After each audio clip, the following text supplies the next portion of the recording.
Hai guys, kali ini aku akan nyeritain film dengan judul Sugapa tahun 2023. Mengisahkan tentang suami istri muda yang hidupnya hancur gara-gara suaminya suka main junit. Sementara istrinya suka tongkat suci milik Biksu Tong. May trabaho pa. Okay na ba tayo? Teka lang. Diperlihatkan wanita cantik dan mantap bernama Anna. Dia telah menikah dengan pria bernama Ben. Karena penghasilan mereka pas-pasan, jadi belum ada duit untuk membeli rumah sendiri. Alhasil mereka tinggal dengan ibunya Anna yang bernama Rita. Anna terlihat sedang menghitung uang tabungan yang dia kumpulkan sejak lama. Uang tersebut lalu diberikan kepada sang ibu. Setelah itu mereka bertiga pergi ke bank. Ya, ternyata dahulu kala suami Rita sempat menggadaikan rumah mereka. Tapi karena utangnya nunggak lama, jadi pihak Bank Tengel terpaksa melelang rumah mereka. Kini keluarga Rita hanya bisa berharap semoga tak ada orang yang menawar rumah dengan harga tinggi. Dengan begitu mereka masih bisa melunasi hutang dan mendapatkan rumah itu kembali. Coba aku rito ha. Ben bekerja sebagai buruh di penggilingan padi, sedangkan Anna bekerja sebagai tukang bersih-bersih di apartemen murah. Gaji mereka sangat kecil, hanya mampu untuk memenuhi kebutuhan sehari-hari. Meski kehidupan mereka jauh dari kata cukup, Ben dan Anna tetap bahagia. Panggabi? Sa inambag ko na rin eh. Keesokan harinya ketika sedang sarapan, mereka dikejutkan dengan kedatangan seorang pria bernama Arturo.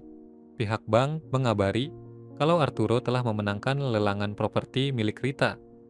Rita sempat tak terima karena menganggap Arturo ini orang licik dan selalu berselisih paham dengan suaminya dahulu kala.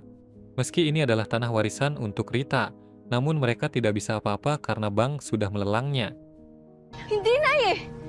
Dinadaan tayo sa pamatayan! Tama na! Untung saja Ana masih memiliki saudara yang baik.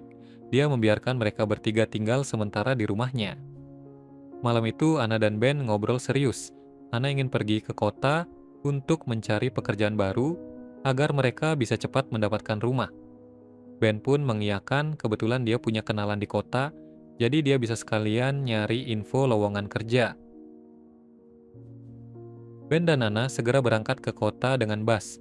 Selang beberapa jam mereka sampai dan langsung disambut oleh Mando. Mando membawa Ben dan Ana ke hotel yang sudah terbengkalai. Tak hanya mereka, tapi banyak juga orang yang tinggal di sini dan menjalankan usaha. Mulai dari warung makan, tempat karaoke, tempat hiburan, hingga tempat perjunetan. Problema doon. Okay ka? Oh, sige. Ayos, ayos. May kape pa. Ay. Saat makan malam, Mando menyuruh Ben pergi ke restoran bersama Kaloy, salah satu teman Ben. Kebetulan restoran tersebut sedang membutuhkan orang, sehingga ia langsung dipekerjakan sebagai pramusaji. Terlihat jelas Ben dan Ana sangat bahagia, karena gaji seminggu di restoran itu sama dengan gaji 1 bulan Ben di pabrik penggilingan padi. Thank you, ma'am. Sir, salamat. Sabi ko na nga. Keesokan harinya, Mando mengajak Ana melamar pekerjaan di bar. Namun sayang, loker di bar tersebut sudah diisi oleh pelamar lain, sehingga mereka memutuskan untuk segera pulang. Namun belum juga keluar, mereka bertemu dengan teman Mando yang bernama Serge. Pria botak ini adalah pihak keamanan di daerah ini, atau lebih diperjelas lagi, dia preman di sana. Serge sangat tertarik melihat Ana, dan meminta Mando untuk memperkenalkannya. Yung ganda mong yan, hindi pinapalagpas. Ana Fuentes po. Ben. Pero miss, sa susunod ha. Tsaka natakpan ko. Mereka lalu mengobrol ringan, bahkan bertukar nomor ponsel. Malam itu, Serge menelpon Ana dan berkata akan memberinya pekerjaan. Dan benar saja, keesokan harinya Ana bertemu Serge. Ia langsung dipekerjakan di bar, di mana Ana sebelumnya ditolak bekerja di sana. Keesokan harinya, Ben mentraktir Ana makan. Kebetulan Ben baru menang junet dan bisa sedikit bersenang-senang. Setelah kenyang, mereka pergi ke kamar untuk belajar kelompok. Keesokan harinya saat Ana bekerja di bar, Serge datang untuk berkunjung. Serge terlihat sangat senang berbicara dengan Ana. Dia bahkan memberinya tip yang banyak. Saat si botak biadab ini ingin mengantar Ana pulang, Ben datang ke bar dan menghampiri mereka. Serge kemudian dikenalkan dengan Ben, namun sepertinya Ben cemburu gila. Bahkan ketika di rumah, Ben sampai menolak ajakan belajar kelompok dari Ana. Saan? Oo, si Sarge. Sige na. Tara na. Membagongkannya, Ben ternyata kecanduan Junet. Kali ini dia pasang taruhan di Junet ayam. Namun sayangnya dia kalah dan kehabisan uang. Parahnya Ben sampai menggunakan uang Anna yang awalnya akan dikirimkan pada ibunya. Ben juga meminjam uang pada Marlon untuk Junet karena dia masih penasaran belum dapat lagi. Yan, 15 mil agad. Pwede ako na bahala sa'yo.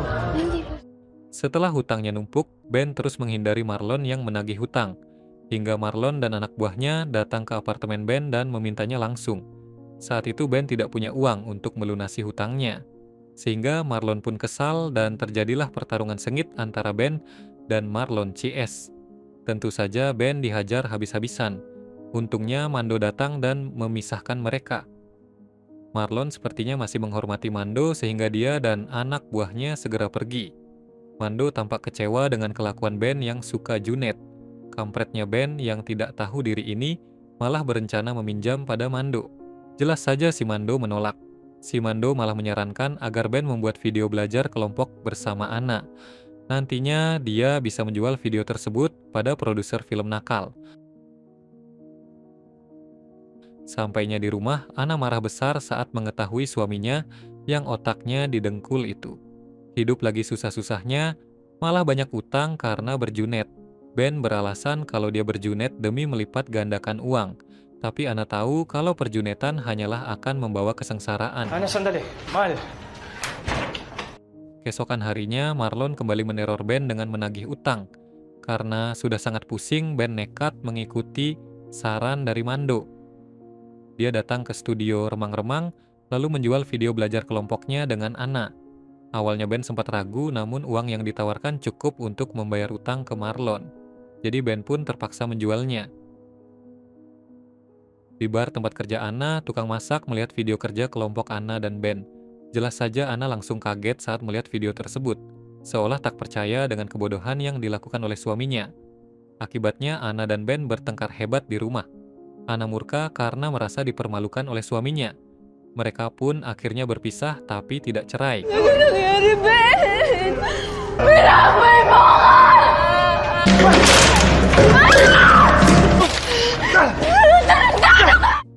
Ben pulang ke kampung dan Anna masih bekerja di kota. Setahun telah berlalu, Ben masih belum bisa move on dari Anna. Dia memutuskan untuk kembali bekerja sebagai buruh pabrik beras di kampung halamannya. Sementara itu, Anna ditunjuk sebagai manajer bar yang didirikan oleh Serge. Mereka pun semakin dekat, bahkan bisa dibilang menjalin hubungan spesial. Ternyata Serge juga suka berjunet, bahkan kebiasaannya justru lebih parah dari Ben, tapi dia ini orang kaya. O, sige na. Pansinin, hindi importante. Besokan harinya, Ben terlihat kembali ke kota untuk memeriksa kondisi istrinya. Dia juga datang untuk mencari Mando. Namun ternyata setelah kejadian malam itu, Mando ikut keluar dari tempat tersebut. Saat sedang menyusuri jalan, Ben tak sengaja melihat Mando. Ia lalu mengikuti Mando dari belakang. Sesampainya di tempat sepi, Ben langsung menghajar Mando. Rupanya Ben kesal karena Mando telah menjebaknya untuk menjual video belajar kelompoknya bersama Anna. Setelah ditanyai lebih lanjut, Mando memberitahukan di mana apartemen baru Anna. Ben bergegas ke apartemen itu untuk menemui istrinya. Anna kemudian menjelaskan bahwa kini dia pacaran dengan Serge. Saat mereka sedang berbicara, Serge datang dan menangkap mereka. Ben yang tak ingin ada masalah lain langsung pamit keluar.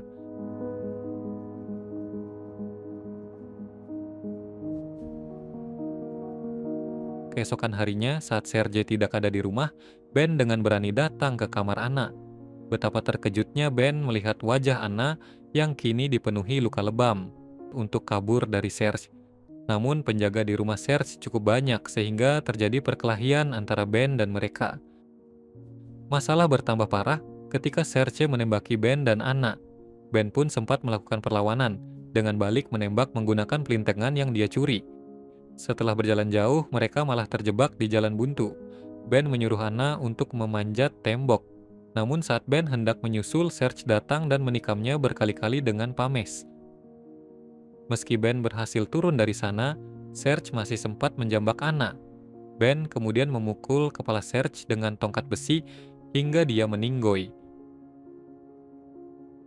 Ben dan Anna berencana melarikan diri, namun dihentikan oleh beberapa penjaga yang membawa senjata. Ben menyadari bahwa cederanya terlalu serius dan menyuruh Anna untuk berlari terlebih dahulu. Segera setelah itu tembakan terdengar dan Ben harus kehilangan nyawanya di tangan anak buah Serge. Sementara Anna terus menangis. Penderitaannya kini sudah berakhir, meski begitu ia masih sedih karena kehilangan Ben.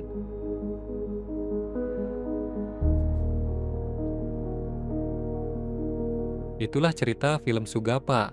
Semoga kalian semua suka dan sampai jumpa di video selanjutnya.